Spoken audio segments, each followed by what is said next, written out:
Well, Mikey was like literally trying to push me out the window into the Pine Barrens. And she's like, no, I'm not going to find you here. Well, that's pretty true. We know for Josh.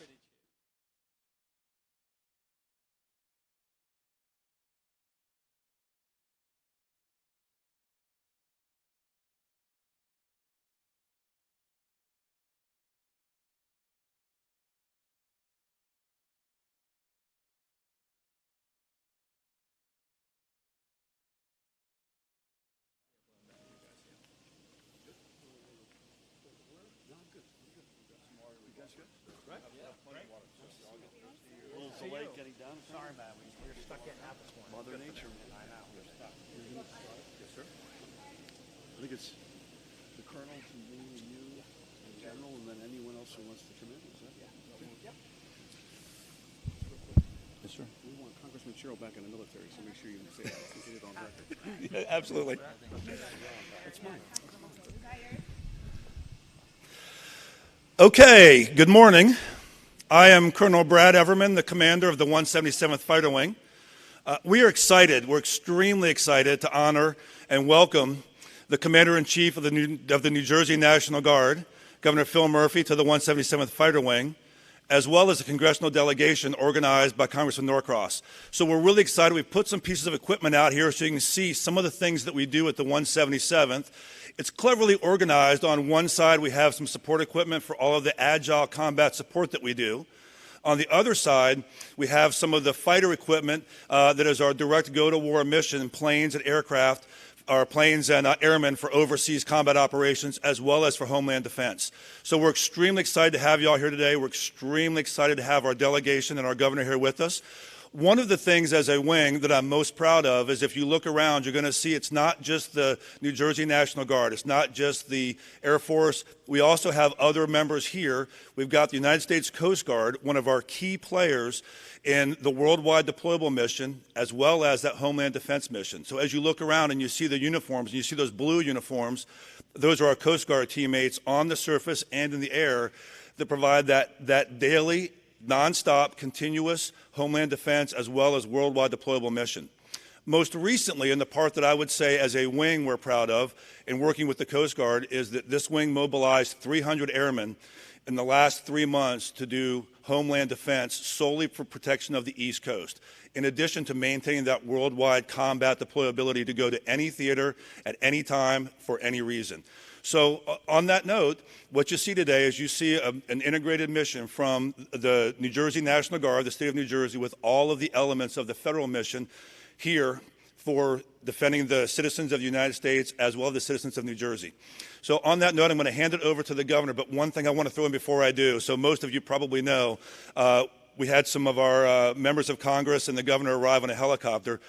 One of the passengers, I'm sure, was slightly less happy being in the back of the helicopter as opposed to being in the front of it, since she's got a history of flying the helicopter on the Navy side.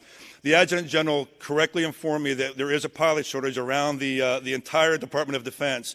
So in the event that she has difficulty creating laws and doing the political side, we'd like to welcome her back into the New Jersey National Guard the first chance that we get. So He tried to push the pilot out. I'm not at all surprised. Congressman Norcross, thank you for bringing the delegation. We're extremely excited to show off a little bit and tell you about what we do. And with that, I'm going to hand it to Governor Murphy. Thanks, Colonel. Yes, thank you, man. I appreciate that. Colonel Everman, thanks. Thank you so much. There we go. Love that. To the women and men of the 177th, to everybody here, the Coast Guard, the Reserve, the National Guard, to each and every one of you, thank you for your service to our state and to our country. We're sort of about a third of the way through. By the way, I felt like we were taking enemy fire, and I realized, Mikey, it was you in the other Black Hawk as we were coming in here. We're about a third of the way through a day, and I want to thank Congressman Norcross for the inspiration and the planning to pull this together. We just left, some of us just left the Joint Base Dix, McGuire, Lakehurst, and then flew over a good chunk of it. And beyond the security, beyond the pride, beyond what it means to the individuals who serve, this is a big deal as it relates to our economy and our state overall. We just heard at the Joint Base that it's the second largest employer in the entire state, only behind the state government. And it contributes something north of I think it's closer to $6 billion to our economy. So in addition to the service and the bravery and all that you do for our security, I mostly wanted to say, in addition to that, this is a big deal for us. It's the first time I've done this. We've got the day continues up at Picatinny and Naval Aero Base after this, and it's a really good opportunity to see the whole breadth of the operations in our state. And again, I want to thank our congressional colleagues, each and every one of them, Messrs. Malinowski, Kim, and Gottheimer to my right, Mikey Sherrill to my left, and in particular Donald Norcross, who organized the day. And last but not least, Colonel, in addition to saluting you, I want to give a big shout out to the Adjutant General Jamal Beal and your leadership and everything you do and your team every day. Thank you so much for that. With that, I'd like to introduce and turn it over to the guy who brought us together today, Congressman Donald Norcross. Thank you, Governor. First of all, I want to thank the Governor. Just for a moment, he is the first governor to accompany a congressional delegation to go to all our bases and how important that is to what it means to New Jersey. So thank you. Thank you, man. Thank you. So the General and certainly my staff helped put together this day because it's important. We had a changeover in the last 4 years, and particularly this last time, 4 new congressional members. And Andy Kim and Mikey Sherrill serve on the Armed Services with me, and we made sure that that new radar is coming, Colonel. Yes, sir. That we upgraded. Yes, it's very important to our national defense. Because first and foremost, we're here because it's about our national defense. Those men and women who are wearing the uniform so proudly, we want to thank you for what you do each and every day. But as the Governor mentioned, this is also incredibly important to the state of New Jersey and the economy. Second largest employer, Picatinny, Earl, here at the 177th, the Joint Base, and down to Coast Guard in Cape May.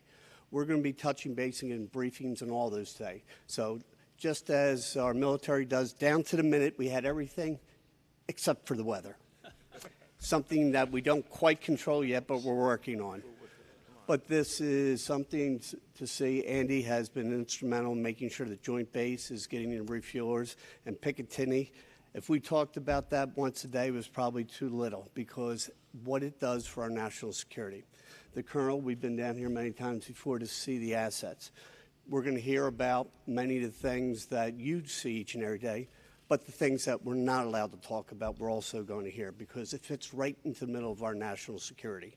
So on behalf of a grateful nation, we want to thank those who wear the uniform and first and foremost to my colleagues. With that, General, thank you for the weather today. Thank you. Good morning.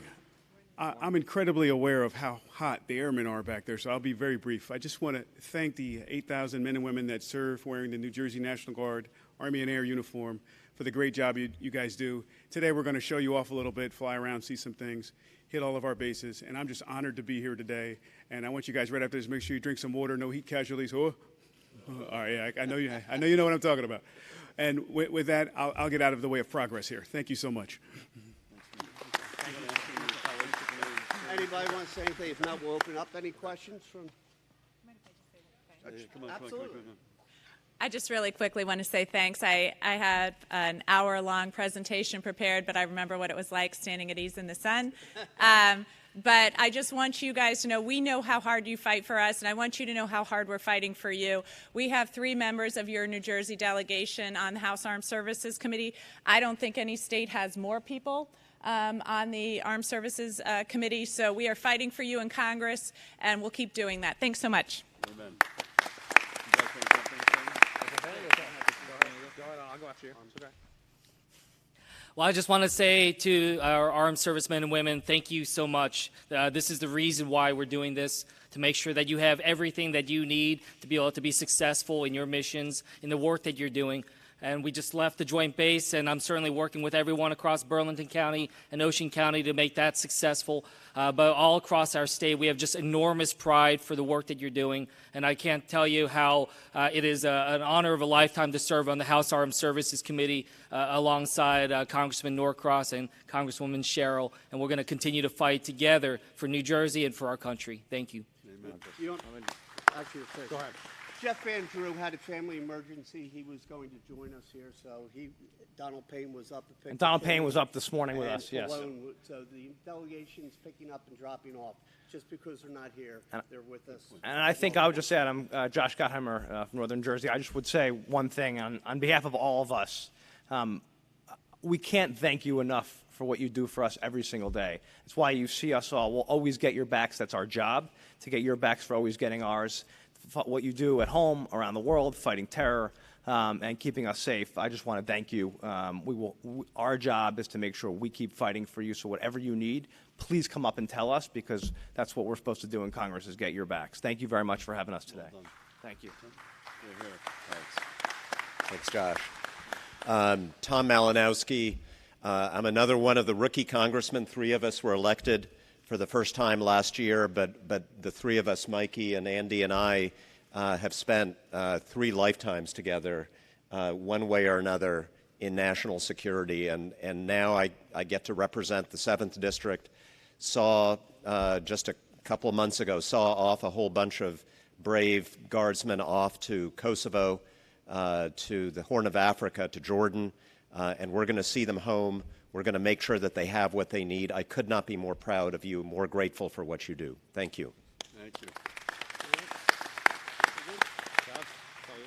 Any questions, folks? Please, Colonel, come on down.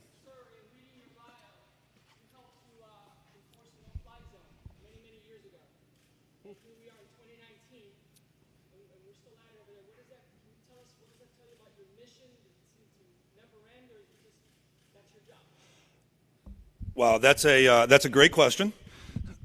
And what I would tell you when I look at the Homeland Defense mission, and what I would say is, when you look at how we defend the homeland, in the Cold War we may have had sort of a way we sort of accomplished things, and the world changed in 2001, and obviously for the worse.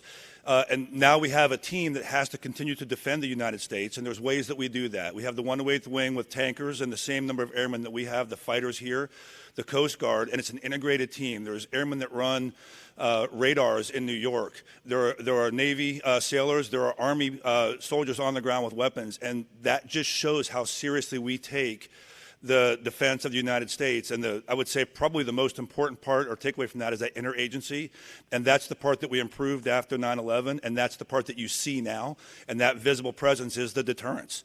So is it a mission that is ongoing forever? I would say most likely, given the state of the geopolitical and the world today. So yes, do I think it's going to diminish? I don't, as long as the world continues to be unsafe. Thank you, Colonel. Anybody else? Sir.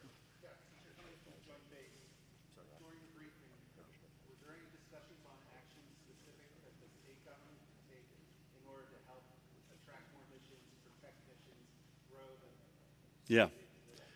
In fact, there were 2 items that came up. One, which I've heard a fair amount. Andy and I have spoken a lot about it, which is a potential overpass for Route 539, which would be a game changer in terms of the Joint Base's ability to attract a disproportionate share of the training exercises and keep, in fact, ones there that are now going to places like Virginia. The other one that came up, though, which I've spent less time on, is reciprocity of the whole variety of licenses for spouses in particular. So whether that be to teach, to cosmetology, whatever it might be, New Jersey isn't where it needs to be. So Andy and I have already had a bilateral meeting after hearing that, and I've already spoken to our team. Carol Murphy was with us, Assemblywoman Carol Murphy. So we spoke both about legislative steps we could take as well as potential executive action. So we're exploring both as we speak.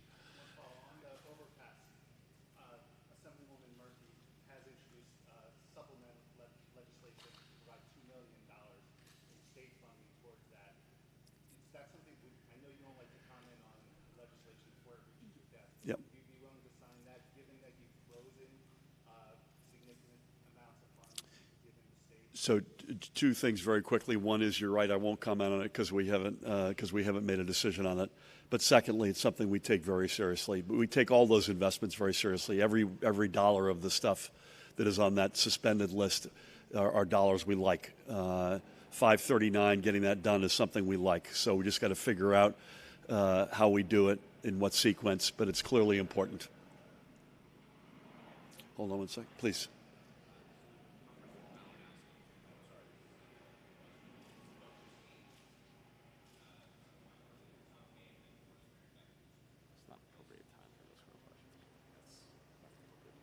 This is not an appropriate place for that kind of question, so that's, yeah. And since I'm up here, I just want to respond to your question to the Colonel. You mentioned he was involved in the no-fly zone in northern Iraq. That was one of the most successful military missions that we have undertaken in my lifetime. It saved probably tens of thousands of lives, prevented a genocide in Kurdistan, and 20 years later, the Kurds did most of the fighting to help us beat ISIS. So that's pretty darn good. Amen. Maybe take one more. We're gonna. Is that okay with you? Yeah.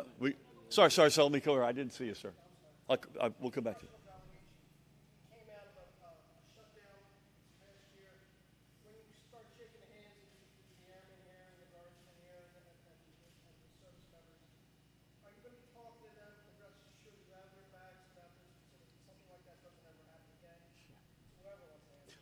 Well, I'll start because how many times did we vote to reopen government? I think you have to look to the White House on why it was shut down. Everybody in this delegation voted each time to keep government open. That's our job, and that's what we're going to continue to do. Well said. Well said. And by the way, as you all know, a shutdown comes with great consequences, not just for these brave men and women, but in all sorts of different ways in our state and in our country. We'll take one last one. Is that okay with you all? Yep. Oh, sorry, I missed you. I apologize. Matt, jeez. Yeah, Matt's on the floor. So with the tax credit legislation you're about to veto, it's been on your desk for a month now. I'm hearing there's some talks about potential compromise. Has your staff had any substantive discussions with the legislature, and have you changed your mind about whether you're going to absolutely do it? So real quick, because again, it's off topic here, and I want to respect the men and women, particularly the ones who are still out in the sun. So I've not changed my mind. Secondly, we've had a lot of good conversation with members, and there has been some good staff discussions, but it's too early to tell how that will turn out. Sir, you still have one.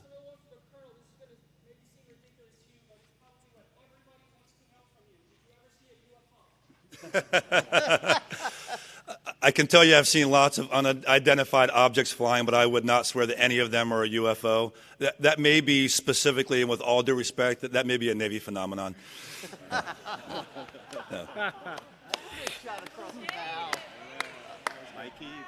Mikey, you going to respond here or not? Well, thank you, and particularly those in uniform. We're going to go here. Amen. Thank you, General. Thank you, Colonel. Thanks to each and every one of you.